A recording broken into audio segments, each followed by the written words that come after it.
এবার বাংলাদেশ নিয়ে নিজ দেশের নাগরিকদের সতর্কবার্তা দিয়েছে কানাডা। বাংলাদেশকে এখনও উচ্চমাত্রার সতর্কতা অবলম্বন পর্যায়ে রেখেছে দেশটি। পাশাপাশি নিজ নাগরিকদের বাংলাদেশের পার্বত্য ৩ জেলায় ভ্রমণ না করার আহ্বান জানিয়েছে।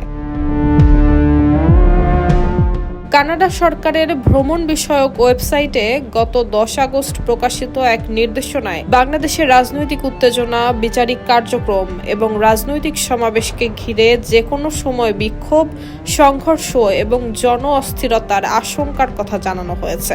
নির্দেশনায় বলা হয়েছে, বিক্ষোভের কারণে হঠাৎ যান চলাচল বন্ধ, ব্যবসা প্রতিষ্ঠান বন্ধ হয়ে যাওয়া এবং সহিংস সংঘর্ষের পরিস্থিতি সৃষ্টি হতে পারে।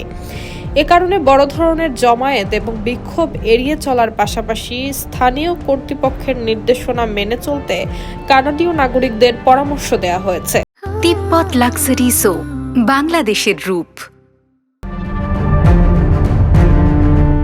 চট্টগ্রাম পার্বত্য অঞ্চলের জন্য আরও কঠোর সতর্কতা জারি করেছে কানাডা।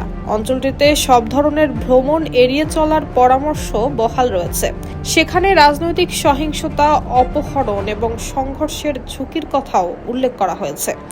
বাংলাদেশে অবস্থানরত কিংবা ভ্রমণরত কানাডীয় নাগরিকদের নিয়মিত স্থানীয় সংবাদ মাধ্যম অনুসরণ এবং পরিস্থিতির পরিবর্তনের জন্য প্রস্তুত থাকতে বলা হয়েছে। একই সঙ্গে ভ্রমণের আগে কানাডা সরকারের ওয়েবসাইটে সর্বশেষ সরকারি তথ্য যাচাই করার পরামর্শ দেওয়া হয়েছে। এর আগে গত বছরের সেপ্টেম্বর এবং ডিসেম্বরে 2 দফায় বাংলাদেশ নিয়ে ভ্রমণ সতর্কতা জারি করে কানাডা সরকার। News desk, Bangladesh bulletin.